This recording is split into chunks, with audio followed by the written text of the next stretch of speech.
All right, attention women.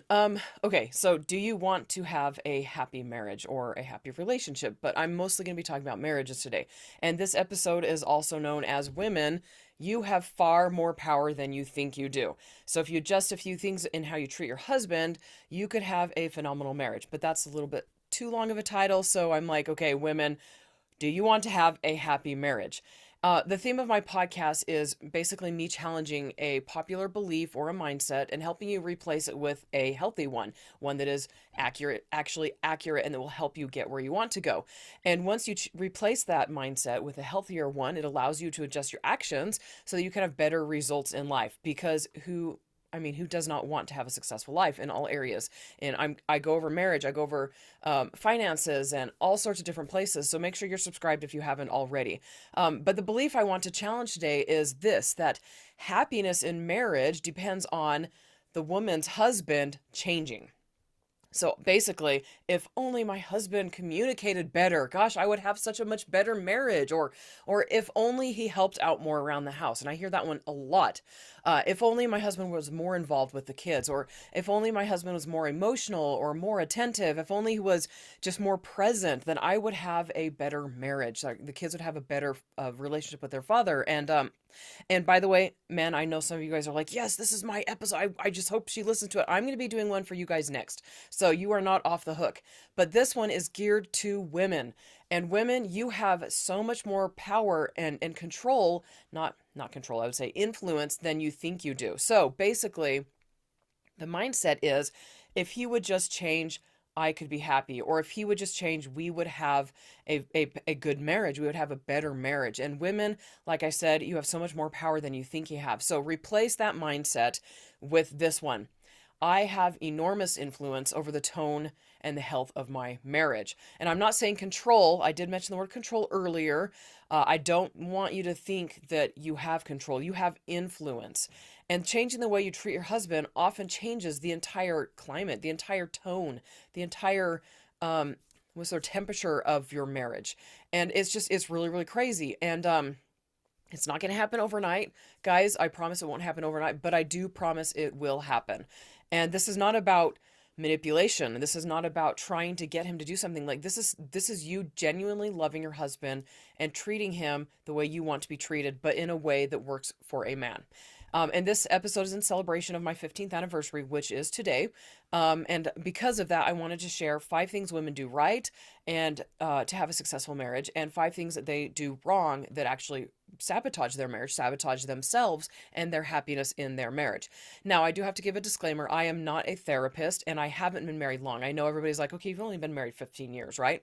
But I have been obsessed with marriage for as long as I can remember. As a little kid, I remember watching my aunts and uncles, watching my grandparents, watching my parents, watching my friends' parents, and paying very close attention to how the wives treated the husbands and how the husbands treated the wives. And this is part of my personality. Like, if I'm going to do something, I want to do it right. And I wanted to get married. And if you've listened to my episodes, you know my marriage is my number one value. That has always been the case for me, even as a child. As a child, I was like, if I'm going to get married, like I said, I'm going to make this marriage work. And as a child, I knew that my marriage would be very important to me. And so, for literally as long as I can remember, I've paid attention to marriages around me. I took tons and tons of marriage prep classes all the way through college. My husband and I did not get married until I was almost 29, and that gave me a lot of time to read up on it. And I didn't want to read up on it and be like, how can I make my marriage be good? My what I was trying to learn was, how can I be a good wife so that my husband will feel comfortable in his marriage? And so I read tons of books, like Men Are From Mars, Women Are From Venus, His Needs, Her Needs, the 80/80 marriage. Is that what it's called? The 80/80 principle, something like that. Gottman stuff. I mean, I've read tons of stuff, including my professor's books, and I still do. I absolutely love marriage. I'm super obsessed with it. It's one of my favorite topics. So all of this said, I do need to give another disclaimer. Marriage doesn't work unless both partners are participating, and marriage is hard. And both partners participating, guys, you guys go through life, you know that 20% of your best is sometimes your best. 20% of what you can normally do is sometimes the very best you can give. And the same is true with marriage. Like, you can't expect your spouse to be pulling all of the weight when he is only operating at 20% of his capacity. And it's the same, it goes vice versa. He can't expect you to be phenomenal when you are just falling apart, right? And so marriage is really hard, and especially it's really really difficult sorry, when my husband's struggling, or when I'm struggling, or when we're both struggling.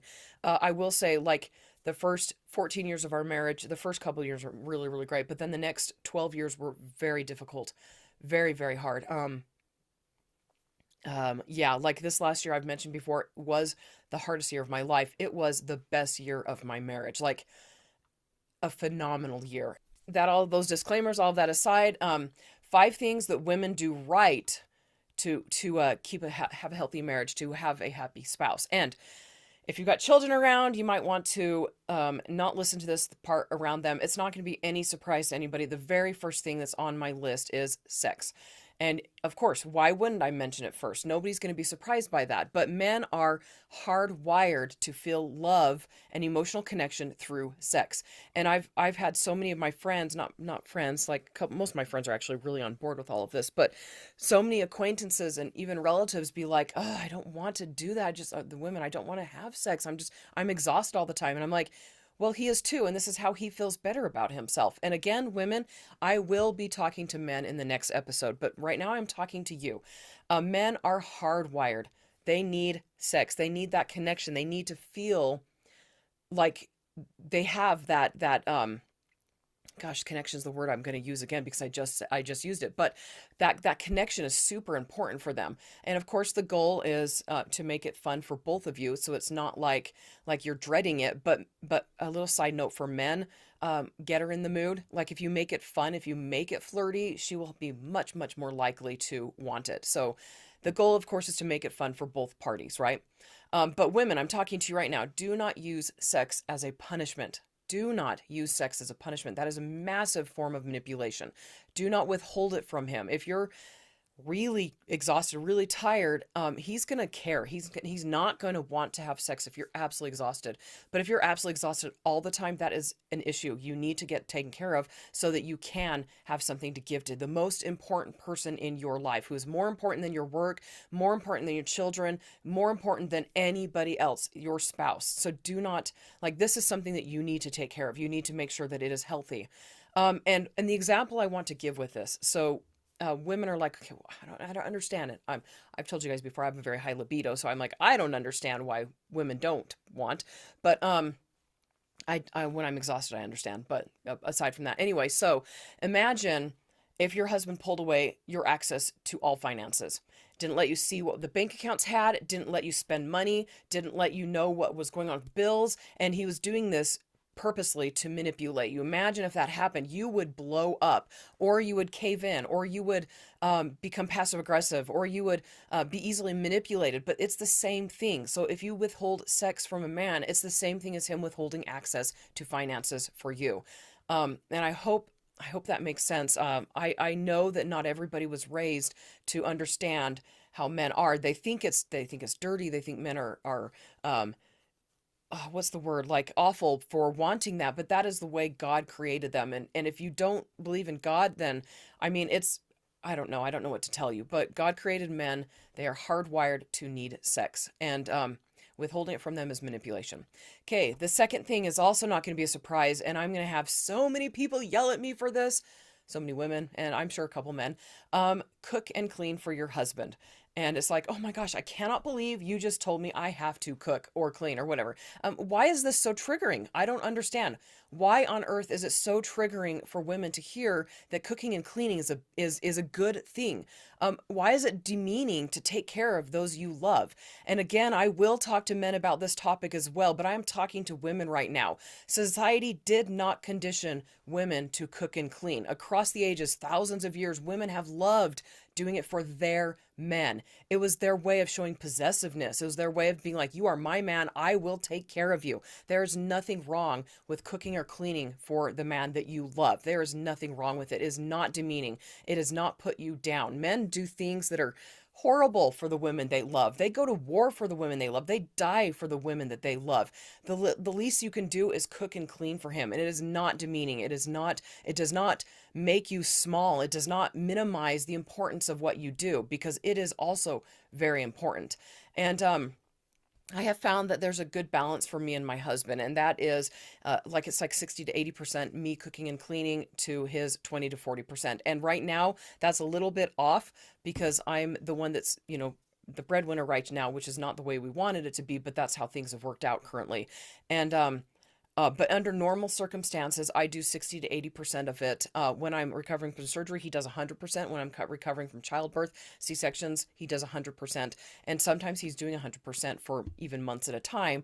But in general, and reverse is true, I do 100% when he's recovering from surgery. He doesn't have C-sections, so I don't have to worry about that. But he has had major surgery since we've been married. He gets sick usually more frequently than I do. Not recently. We've both been pretty healthy recently, but we take care of each other, right? But under normal circumstances, I do 60 to 80% of it. And again, that is not demeaning. I don't feel put down or like I'm less of a person because I'm doing that. I do it because I love him, because I want to take care of him. Okay, so third, tell him you're proud of him. Now, men need to be admired. They need to be accepted for who they are. When you admire him, when you tell him you're proud of him, when you accept him for who he is, this is how he feels love. Now, women, they're generally, most women are like service. You do service for them and they feel loved, or I don't know. I'm a touch person. I like to be held and hugged, and that makes me feel loved. But almost every single man, you admire him, he feels loved. You tell him you're proud of him, he feels loved. And this is not manipulation. This is not you trying to be like, oh, if I do this, he's going to do this. No, this is because you love him and you want your marriage to last. So you find, if you look at your husband, all you see are faults, force yourself to sit down and make a list of things to be proud of for him, and write out that list every day if you need to. Write out, add to that list every single day. The more you recognize that's good in him, the more you will see. And anyway, so accept who he is. Don't try to change him. Tell him you're proud of him for the things that he's doing, and for who he is, and acknowledge his competence. So if he's good at doing stuff, acknowledge that. Notice his muscles. Like this might feel like grade school, but this is really a really big and important thing for men. They want to be acknowledged, they want to be admired, they want to know that you are proud of them, they want to know that they make a difference in your life. Okay, number 4, soften yourself. And this is another one that's probably going to ruffle a few feathers. Now, your man, your husband, he loves your ambition, he loves your goals, he loves the things that not distract you, but the things that you're working on, the things that you're excited about. But he needs your femininity. He needs you to cuddle up to him. He needs you to be vulnerable, to be soft, to be warm, to smell good. So this is also not one of those, oh, my pride, my pride. This is not something where you're making yourself less than. This is you embracing your femininity, embracing the fact that you are a woman, and women are soft. They're feminine. They take care of their husbands. They cuddle up to them. And anybody who knows me knows that I am not naturally soft. I'm a girly girl. I like pink and stuff like that. But I'm really type A. I'm very direct. I'm very go, go, go. And, but with my husband, I cuddle with him, and I'm soft, and I'm warm, and I lean up against him. And I want him to see the feminine side of me. And he loves that. Men respond well to women who are women. And this is not to say that you can't have ambitions, you can't have a career, but you do need to be, you need to be who you are naturally. Gosh, how do I even word that? It's kind of hard to explain, because like women are women, right? And men are men. You don't need to try to be a man when you're around him. Just be yourself, and embrace your feminine side, okay? Okay, so 5th, tell him thank you for what he does for you and the kids, around the house, all of that. Appreciation goes so far. And one of the coaches that I've worked with, his name is Tony Child, he says that what you put attention to grows. And I know that's not something he came up with himself. I know it came from somewhere, but basically, whatever you put attention to will grow. If you want him to do more things, acknowledge what he does. And this, again, not manipulation. This is just being a basic good human being. Say thank you. Um, Appreciate what he does for you. And okay, so I want to relate this to the workforce, right?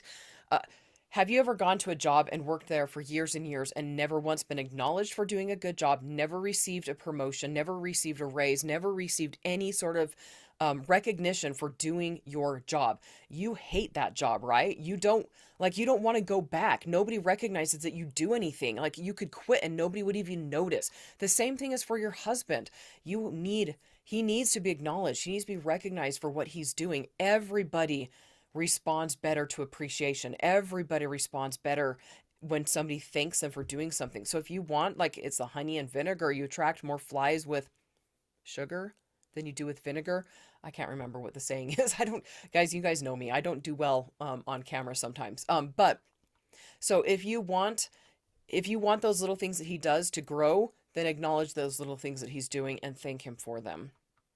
Okay, I do have an honorable mention because I didn't want to remove any of those other things on the list because I felt like they were super important. But this honorable mention is to participate in his hobbies with him.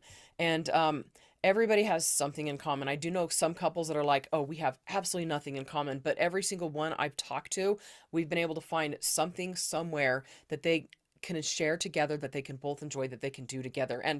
And like, uh, if he has something he's super passionate about that most of his time and attention goes to, find a way to enjoy that with you so you can do it with him.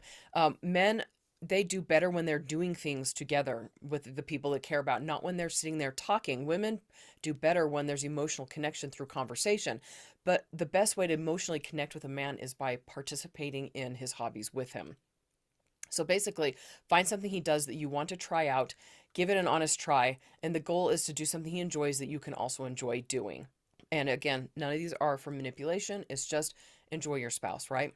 Okay, so the things that I don't want you doing, the things that destroy marriages and destroy men that women do that cause so many problems. I'm going to go over 5 of them. The first one is do not badmouth your husband. Do not belittle him. Do not trash talk him. Do not demean him. And I'm talking like any conversation anywhere. Never badmouth your spouse. It will get back to him. Okay. I've seen like, and this goes for like your family. If your husband does something bad, don't go tell your parents. Okay. Don't go tell your sister. Don't tell your brother. And you're like, I need to vent. Find somebody else to vent to. And there's a difference between venting and gossip. And you guys know that. You know there's a difference between venting and gossip. Don't complain to him or belittle him, trash him, badmouth him, demean him. Don't do any of that to your family, to your friends, to your coworkers, especially not to members of the opposite sex. Don't do it to anyone. Again, there's a difference between venting and and bad talking or bad mouthing and trash talking, okay? Don't do it. Just do not do it. And this is one of those things that I learned by watching my spouses, like these, not my spouses, my siblings.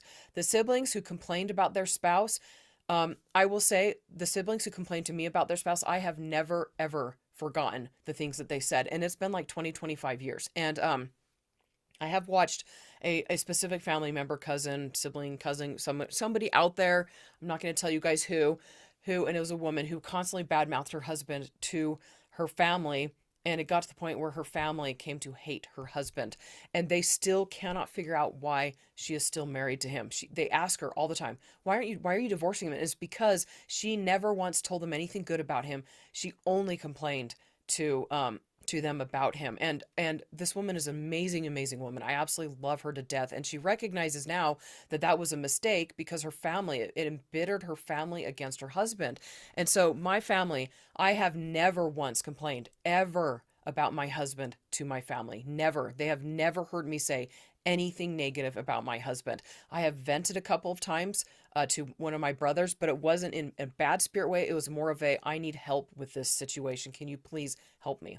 Okay, but my family has never heard me badmouth. I have never talked to my mom when my husband and I have had an argument. And I will tell you that was really hard when we were first married for me not to immediately go to her and be like, oh my gosh, Nolan said this. Oh my gosh, Nolan did this.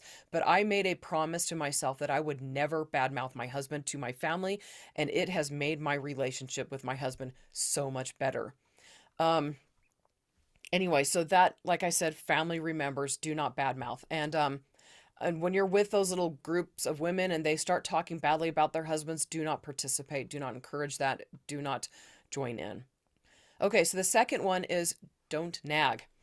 And men everywhere are like, yay! Because no man likes to be nagged.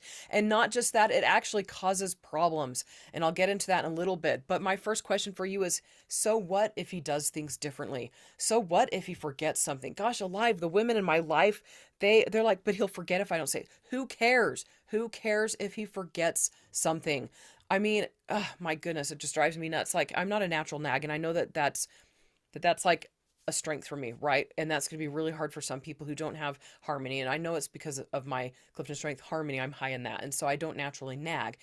But again, it doesn't matter. If he's going to forget to turn the lights off, who cares? If he's going to forget forget to grab the keys or forget to pay a bill, who cares?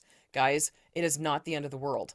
And, okay, so, many of you guys have heard the, let's see, what's it called? Parenting with Love and Logic. You guys have heard of that book, right? When it's been tried and tested, tried and true, been around for a very long time when it comes to raising kids. Parenting with Love and Logic emphasizes natural consequences, and kids learn really, really quickly with natural consequences. Everybody learns really quickly with natural consequences. My husband, super forgetful, just naturally, he's an absolute genius, very brilliant, but he's absent-minded sometimes. I never nag him. And guess what? Our house has not once exploded. Nothing has ever flooded. Dinner has been burned a couple of times, but again, so what? Who cares? Consequences. We're talking about consequences here. They People learn better when they're not nagged, when they get to experience the true consequence of their action. So if your husband forgets to pay a bill, there's a consequence of a late fee. If your husband forgets to pick up food on the way home, there's a consequence of not having that thing for dinner, right? Just roll with it, okay? But here's the thing, there's consequences on the other side. Nagging destroys a man's ability to connect with you emotionally. I want to allow that to sink in. You nag your husband, he cannot connect with you emotionally. It destroys his ability. And most women are like, he won't connect with me. Well, are you nagging him? Can he feel safe with you? If he can't feel safe with you, if you're nagging him all the time, he will not connect with you emotionally. So if you want him to withdraw, nag him. And I did tell you, he needs to feel admired, right? Nagging undoes that.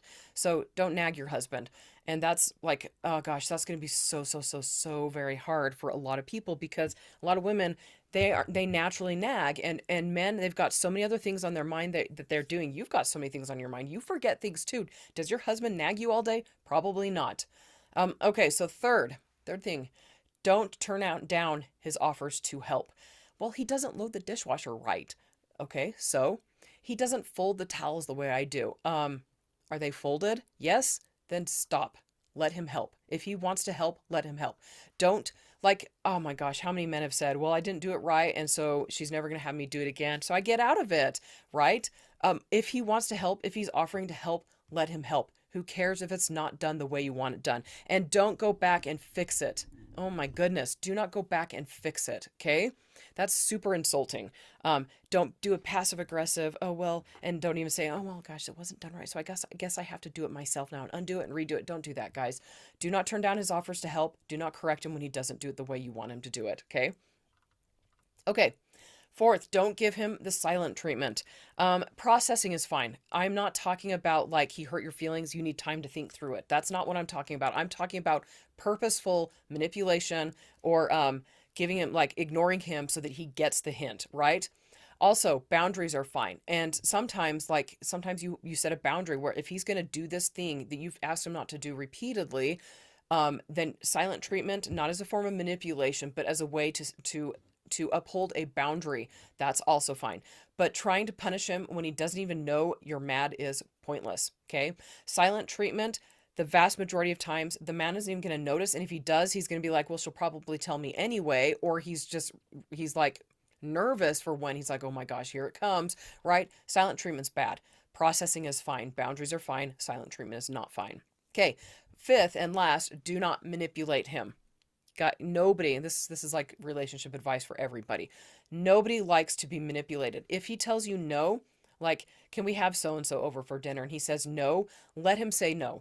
allow him to have his boundaries, allow him to have his wants and desires without pouting, without trying to get him to change his mind or nagging him. Do not be passive aggressive about it. This is a form of manipulation. Again, I said earlier, processing is fine, but don't manipulate him. Don't try to change him. Don't try to get him to change his mind. Oh gosh, there's so many don'ts in here. This is going to be like, people are going to be like, well, what can I do? Listen to the first part of it. And like I said, I'm going to be doing an episode for men. But the whole point of this is for you to slowly like take these little things I've said or these big things I've said and slowly start working on them. Don't expect yourself to be perfect overnight. But this manipulation one, this one's really hard for women, and I mean men too, of course, but women, I believe, do it more often because they do the silent treatment. They withhold sex. They pout. They like, I'm fine, right? And there's like a meme of a statue. I'm fine, right? Don't do this. Don't manipulate him. Don't do anything that you don't want somebody to do to you. And for some people, it's so ingrained, this form of management of a relationship, but it is manipulation and it is wrong, and it is not something that you want to have done to you. Gosh, the amount of manipulators out there who don't like being manipulated themselves, my heavens, it is amazing. It's like they're like so unself-aware. It's not even funny. Okay. All right, women, if you do these things, it will change your marriage. It's not going to happen overnight. And do not do them because you want results. Do them because you love your husband, and you truly love your husband. You want the best for him. And if you're in a really bad spot in your marriage and you resent him a lot, like, you're going to have to start very, very small, but recognize change is not going to happen unless you do something yourself. And I'm not talking about change in him. I'm talking about changing the tone and the frequency of your relationship so that it is more harmonious, which will lead to your husband feeling safer to make his own changes. And guys, it can take years, but it will happen. Men who feel loved and needed and appreciate communicate better. They're still not women, so don't expect them to like over communicate or communicate to the level that you want, but they do communicate better. They also help more around the house if they feel loved and appreciated and understood. And if you're not nagging them, they open up to you emotionally, and they are much, much more attentive. And I can tell you from my own experience, the years when my husband and I were not on the same filter, we are on the frequency, we are not on the same brainwave, were really, really hard. And this last year, when we have both been turning our attention to our marriage, and I'm doing the things that I know will help my marriage help me have a healthier marriage. And these are things that I've known forever, but gosh, it is hard to do them all. And when you're really struggling emotionally, it is extra hard to do them. But you've got to get yourself to a point where you can address what you need so that you can help your spouse by doing the things that I mentioned and not doing the things that I said not to do. Anyway, you don't need him to change. You need to change how you treat him so that the results will slowly follow. So that is the mindset. You're not trying to change your husband. He is not going to change. But if you change the tone of your marriage, things can get better. And of course, like the caveat, if he's an absolute jerk, like it might not work. But again, most people aren't absolute jerks. Like, if you call your husband a true narcissist, what's he saying about you? There's two sides to every story, and people become narcissistic, but there's the true definition of narcissist. But I believe most people are not narcissistic. And they're probably, like, if you've been withholding sex for a long time as a form of manipulation, of course he's going to become narcissistic, right? So like, that whole, the beam in your eye, the mote in their eye, like, recognize what aspect of your relationship is on your shoulders, and the parts that are causing problems that are on your shoulders, so that you can change what you can change, so that your marriage can eventually follow and get better. Anyway, all right, so if you're interested in learning how mindset and belief affect your actions, which then affect like all areas of your life, your success in those areas, then hit the subscribe button. And men, you are next. So don't forget that. Looking forward to that next episode. Make sure you're subscribed though. Okay, bye.